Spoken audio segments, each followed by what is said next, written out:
Bismillahirrahmanirrahim. Assalamualaikum warahmatullahi wabarakatuh. Perkenalkan, saya Johan Winaronwawi dengan NRP 3322600023. Pada kesempatan kali ini, saya akan mempresentasikan proyek naskah saya mata kuliah Praktikum Pemodelan Statistik Terapan. Mata kuliah ini diampu oleh Bapak Roni Susetyoko SSI MSI. Judul dari proyek naskah saya adalah Exploratory Data Analysis of World Clean Water and Sanitation. Sebelum beranjak pada pembahasan lebih lanjut, apa sih exploratory data analysis itu? Exploratory data analysis atau analisis data eksploratif adalah suatu metode dalam statistika dan ilmu data yang digunakan untuk menganalisis, memahami, dan menggali informasi dari data secara visual maupun statistik sebelum dilakukan analisis lebih lanjut. Dalam judul saya mengambil data Clean Water and Sanitation. Apa sih Clean Water and Sanitation? Clean Water and Sanitation merupakan SDGs ke-6 dari 17 Tujuan Pembangunan Berkelanjutan atau Sustainable Development Goals yang diadopsi oleh PBB pada tahun 2015 sebagai bagian dari agenda tahun 2030 nantinya. SDGs 6 ini berfokus pada air bersih dan sanitasi dan menetapkan target global yang harus dicapai oleh seluruh negara anggota PBB dalam upaya untuk memastikan akses yang adil, aman, berkelanjutan terhadap air bersih dan sanitasi bagi seluruh penduduk dunia. Adapun target dari SDGs 6, yang pertama adalah pada tahun 2030 nanti mencapai akses universal dan merata ke air minum yang aman dan terjangkau untuk semua. Pada tahun 2030 nanti mencapai akses ke sanitasi dan kebersihan yang memadai dan serta untuk semua dan mengakhiri buang air besar sembarangan. Adapun tujuan dari EDA saya adalah exploring dan finding. Sumber data yang saya gunakan dari Our World Clean Data, yakni data dengan nama Clean Water and Sanitation. Metode yang saya gunakan dalam EDA ini yang pertama adalah pre-processing. Pada pre-processing meliputi penanganan NA value, penghapusan variabel yang tidak diinginkan. Yang kedua adalah exploring. Exploring di sini adalah untuk mengeksplor dari dataset yang saya punya. Yang ketiga adalah visualisasi. Di sini saya akan memvisualisasikan negara dengan dua target tadi, yakni target untuk akses universal ke air minum yang aman dan terjangkau untuk semua, dan akses ke sanitasi dan kebersihan yang memadai. Adapun penetapan variabel yang akan saya gunakan nantinya, yakni terdapat 16 variabel. Yang pertama adalah country, yang kedua adalah year, yang ketiga adalah water improved, yang keempat adalah water basic, yang kelima adalah water limit, yang keenam adalah water unimproved, yang ketujuh adalah water no access, yang kedelapan adalah water safety managed, yang kesembilan adalah sanitation improved, yang ke-10 adalah sanitation basic, yang ke-11 adalah sanitation limited, yang ke-12 adalah sanitation unimproved, yang ke-13 adalah open fraction, yang ke-14 adalah sanitation safety managed, yang ke-15 adalah urban access, yang ke-16 adalah rural access. Untuk penjelasan lebih lanjut mengenai maksud variabel-variabel yang saya gunakan terdapat pada slide ini. Saya akan menampilkan struktur dari data sebelum diprocessing. Data sebelum diprocessing memuat 946 baris data dengan total kolom adalah 19. Selanjutnya, setelah diprocessing, struktur data dari 946 baris data dengan 16 kolom. Jadi dari total 19 kolom saya akan menghapus 3 kolom dan nantinya terdapat 16 kolom. Selanjutnya saya akan mendemokan kode program exploratory data analysis saya. Saya menggunakan Google Colab sebagai IDE saya. Yang pertama dilakukan import beberapa library yang akan saya gunakan dalam data processing dan data visualization. Yang pertama adalah import Pandas as PD, yang kedua adalah import Matplotlib Pilot as PLT, import Seaborn as SNS, dari Tabulet import Tabulet, import NumPy as NP. Pemuatan data ini adalah data mentah dan saya simpan pada variabel data. Dapat dilihat sebaran 20 data sebagai berikut. Saya akan menampilkan data structure dari data yang saya miliki sebelum diprocessing. Terdapat 946 baris data dengan 19 kolom.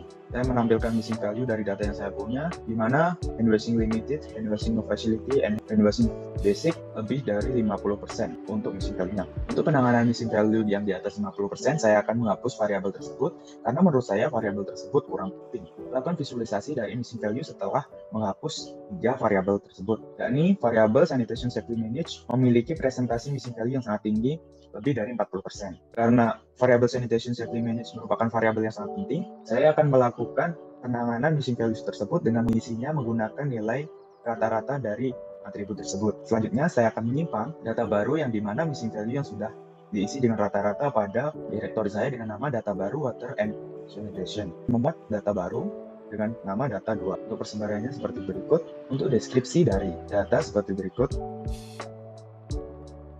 Nah, untuk struktur dari data sendiri, data terdiri dari 946 baris data dengan total 16 kolom. Selanjutnya, saya akan memvisualisasikan menggunakan pie chart data type yang tersebar pada dataset. Sebanyak 14 atribut dengan tipe data float, 1 tipe data integer, dan 1 tipe data objek. Untuk distribusi dari datanya, dapat dilihat sebagai berikut, di mana data kurang menyebar. Saya akan melakukan perhitungan dari outliers. Dapatkan bahwa outliers ada 4 pada atribut water no access dan yang lainnya adalah 0. Selanjutnya akan saya visualisasikan menggunakan box plot di mana water no access memiliki outlier 4 di sini. Selanjutnya saya akan memvisualisasikan korelasi menggunakan heatmap. Didapatkan sebagai berikut. Dengan total korelasi positif adalah 100 dan korelasi negatif adalah 96. Saya membuat fungsi di mana untuk menampilkan 70 negara teratas dan 70 negara terbawah menurut tahun. Untuk visualisasi 70 negara teratas dan terbawah, untuk akses ke drinking improved water didapatkan sebagai berikut. Di mana Papua Nugini menempati pada posisi terakhir, yakni di bawah 60%. Pada tahun 2018, Papua Nugini masih berada terbawah dari water improve. Pada 2019 juga, Papua Nugini menempati peringkat yang terbawah. Pada 2020, Papua Nugini masih menempati peringkat terbawah. Jadi, pada akses water improve pada tahun 2017 hingga tahun 2020, negara Papua Nugini menempati posisi yang paling bawah. Selanjutnya, saya akan memvisualisasikan dari akses to drinking water safety management, di mana pada 2017 yang terbawah adalah negara Chad. 2018 yang terbawah merupakan negara Chad. 2019 yang terbawah adalah negara Chad. 2020 yang terbawah merupakan negara Chad. Dapat disimpulkan bahwa negara Chad merupakan negara terbawah pada akses drinking water safety management pada tahun 2017 hingga tahun 2020. Selanjutnya saya akan visualisasikan sanitasi improve dari 75 negara teratas dan 75 negara terbawah. Didapatkan pada 2017, Ethiopia memiliki persentase terendah yakni kurang dari 20%. Pada 2018, Ethiopia menempati peringkat terakhir juga. Pada 2019, Chad menempati peringkat terakhir menggantikan Ethiopia. Pada 2020, Chad merupakan negara terakhir dari sanitation improve.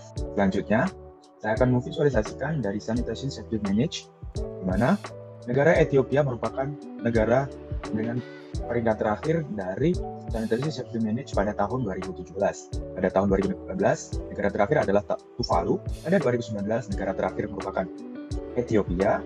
Pada 2020, negara terakhir merupakan Ethiopia. Sedangkan untuk visualisasi water no access sendiri, Papua Nugini merupakan negara dengan water no access tertinggi pada tahun 2017. Pada tahun 2018, Papua Nugini juga menempati peringkat pertama dari water no access. 2019 masih peringkat pertama yakni Papua Nugini, dan 2020 juga Papua Nugini yang menempati peringkat yang pertama. Jadi dapat disimpulkan bahwa Papua Nugini memiliki proporsi untuk no access drinking water pada tahun 2017 hingga tahun 2020. Selanjutnya saya akan memvisualisasikan proporsi dari open defection, di mana negara Niger memiliki proporsi yang paling tinggi pada tahun 2017. Pada 2018, negara Niger masih yang tertinggi. 2019, negara Niger merupakan negara yang paling tinggi. 2020, negara Niger merupakan negara yang paling tinggi. Jadi dapat disimpulkan dari variabel open defection atau tidak adanya fasilitas sanitasi pada tahun 2017 hingga tahun 2020, negara Niger merupakan negara dengan proporsi yang paling tinggi. Nah, dari exploratory data analis yang saya lakukan, saya mendapatkan kesimpulan bahwa dari 75 negara pertama pada dataset memiliki proporsi 100% untuk akses ke air minum yang lebih baik pada tahun 2017 hingga tahun 2020. Pada tahun 2017 dan 2018, terdapat 14 negara dengan akses ke air minum yang dikelola dengan aman dengan proporsi 100%. Sedangkan pada tahun 2019 dan tahun 2020, terdapat 16 negara yang memiliki proporsi 100% untuk akses air minum yang dikelola dengan aman. Untuk akses ke fasilitas sanitasi yang lebih baik, pada tahun 2017 dan tahun 2018, terdapat 57 negara dengan proporsi 100%. Sedangkan pada tahun 2019 terdapat 59 negara dan tahun 2020 terdapat 61 negara dengan proporsi 100% akses ke fasilitas sanitasi yang lebih baik. Hanya terdapat 4 negara dengan akses fasilitas sanitasi yang dikelola dengan aman pada tahun 2017 dan tahun 2018. Pada tahun 2019 dan tahun 2020 mengalami peningkatan hanya 1 negara menjadi 5 negara. Selanjutnya, Papua Nugini merupakan negara dengan akses air minum yang lebih baik terendah dari tahun 2017 hingga tahun 2020. Negara Chad merupakan negara dengan akses air minum yang dikelola dengan baik terendah dari tahun 2017 hingga tahun 2020. Pada tahun 2017 dan 2018, negara Ethiopia memiliki akses fasilitas sanitasi yang lebih baik terendah. Sedangkan pada tahun 2019 dan tahun 2020, Chad memiliki akses fasilitas sanitasi yang lebih baik terendah.